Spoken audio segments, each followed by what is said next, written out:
देख्न सक्नुहुन्छ यो चाहिँ नीलगाई हो। लम्पुने घोडाको रफ्तारमा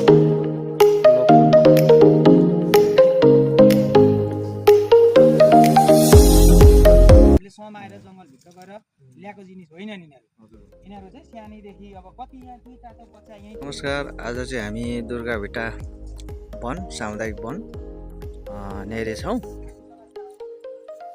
अनि यो चाहिँ कचन कवल 3 मा पर्दछ। यहाँ देख्न सक्नुहुन्छ वनमा चाहिँ यसरी वन्यजन्तुहरू चाहिँ संरक्षण गरिएर राखिएको छ। धेरै कौशिक हजुर घर कचन कवल 3 दुर्गाभिटा, म दुर्गाभिटा सामुदायिक वनको चाहिँ उपभोक्ता, सँगसँगै चोरी सिकारी नियन्त्रण युवा जागरणको म झापा जिल्ला निवर्तमान सचिव छु। हामी चाहिँ अब यो अहिले चाहिँ स्कुलमा गएर जङ्गली जनावर के हो, जङ्गली जनावरलाई हामीले संरक्षण गर्नुपर्छ कि पर्दैन, अनि यसको मासु खाँदाखेरि भोलि हामीलाई कारबाही कस्तो हुन्छ भन्ने कुरा चाहिँ हामीले गाउँघरमा बुढापाकालाई जनचेतना छरेर नसकिने भयो।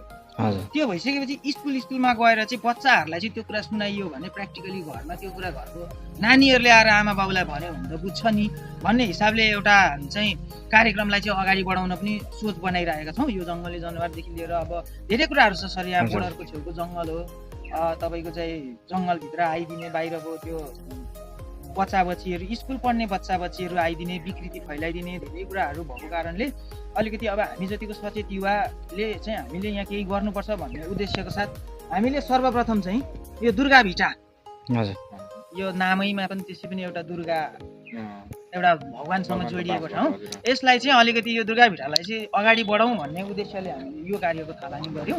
गर्दै जाँदा आजसम्म आइपुग्दा चाहिँ यो सन्तुष्टिजनक नै काम गरिएछ। धेरैजना बाहिरको मान्छेहरू आउनुहुन्छ, उहाँहरूले चाहिँ होइन तपाईँहरूले चाहिँ यो एउटा साह्रो राम्रो कुरा गर्नुभएछ, यो चाहिँ साह्रै राम्रो काम रहेछ भनेर प्रशंसा गरेको सुन्दाखेरि चाहिँ मनमा बेग्लै आनन्द आउँदो रहेछ क्या सर। कस्तो भन्नुहुन्छ नि, ओहो साँच्चीकै राम्रो काम पो गरिएछ कि भनेर आउँदो पिँढीको लागि अबको 10 वर्ष पछाडि जन्मिने बच्चाले यो जनावर नदेख्ने भएको कारणले हामीले यसलाई पालिरहेका छौँ सर।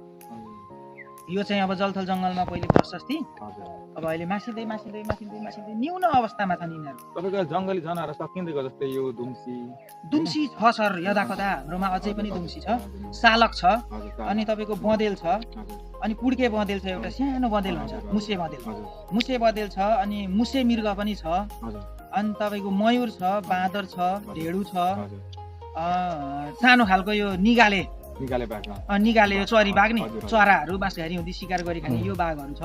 बनढाडेहरू प्रशस्ति छन्। अहिले आएर पहिले बिचमा सियाल प्रशस्ति थियो, एकचोटि हरायो, अहिले फेरि कता सियालहरू पनि देखिँदैछन्। धेरै जनावरहरू थियो, लोपन्मुख भएको जनावर त सर मासिएर गएका त धेरै कुरा गए। अब यहाँनिर त्यो रतुवा पनि पाउँथ्यो, त्यो सानो हरिण नि, बाख्रा जत्रो हुने रातो कलरको हुन्छ नि, त्यो धेरै थियो। अब अहिले नामो निशान हरायो। अब बाँदर ढेडु पनि तपाईँको बढ्दो अजिङ्गरको आक्रमणले गरेर बाँदर ढेडु पनि लोप हुँदैछ। अजिङ्गर प्रशस्ति छ। अजिङ्गर चाहिँ यसरी नै फैलायो भने एक दिन जलथल जङ्गलको मुख्य चुनौती बन्छ। अजिङ्गर चाहिँ साह्रै धेरै छ, करिब 30 वटा जति त मैले रेस्क्यु गरेर लगेर भित्र छोडे पनि मलाई यहाँ आसपासका क्षेत्रमा अजिङ्गर निक्ल्यो भने फोन गर्नुहुन्छ, आफै जान्छु, म अजिङ्गर समाएर ल्याएर छोडिदिन्छु। 30 वटा जति मैले पनि छोडेँ होला। अहिले धेरैतिर चाहिँ अजिङ्गरहरू भरि 12 दशीमा, कहिले उता बोर्डर छेउमा, कहिले कता अजिङ्गरहरू चाहिँ प्रशस्ति भेटिरहेको छ। अब यहाँको अजिङ्गर चाहिँ सामान्य बुटा हुँदै चढ्छ, रुखमा चढ्छ। रुख चढ्ने भएको कारणले बाँदरहरू राति पोथ्रामा अँध्यारो ठाउँमा गुमुक्त परेको ठाउँमा बस्छ। लगभग बाँदर अजिङ्गरले खाइसक्यो। त्यसै गरेर ढेडु पनि पुरानो जुन गणना थियो त्योभन्दा धेरै न्यून छ। वन कुखुरा सामान्य कोही बेला बासेको सुन्छु क्या, नत्र भने पहिले यतिखेर धान काट्ने बेलामा यहाँनिर कुखुरा हुन्थ्यो चाप्पो। यिनीहरू भुइँमा गुड बनाएर बस्ने, अनि जे आए पनि भाग्दैन कुखुरा, एट्याक गर्छ, आँखा देख्दैन। अनि नदेखेपछि अजिङ्गरको शिकार भयो यिनीहरू, वन कुखुरा भयो। तपाईँको मयूर थियो, जलथल जङ्गललाई सबैभन्दा महत्त्वपूर्ण उपस्थिति मयूरले जनाउँथ्यो। यहाँबाट एकदमै धेरै मयूर थियो। अब अहिले मयूरको सङ्ख्या पनि हिजोको भन्दा घट्दो क्रममा छ तुलनात्मक हिसाबले। मयूर पनि भुइँमै गुड लाउने भएकोले मयूर पनि घट्दैछ। त्यस्तै छ सर अहिलेसम्म। हस् त सचिवज्यू, धेरै छोटो समयमा धेरै राम्रो जानकारी र चेतनामूलक काम पनि गर्दै हुनुहुन्छ रहेछ हजुरसँग धन्यवाद भेटेर सर, हामी हजुरहरू पनि हाम्रो ठाउँ भ्रमण गर्न आइदिनु भयो। मैले हाम्रो आफ्नो ठाउँको कुराहरू यहाँहरूमाझ राख्न पाएँ।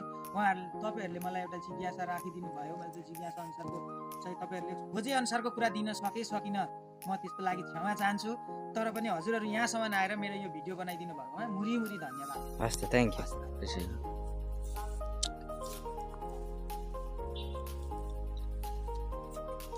ल कुदै हेर्नु घोडाको रफ्तार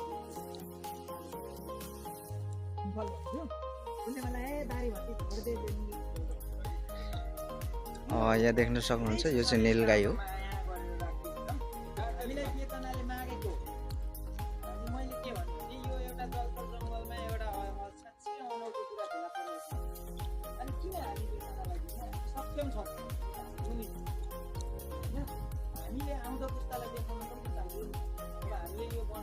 लोप उन्मुख नीलगाई।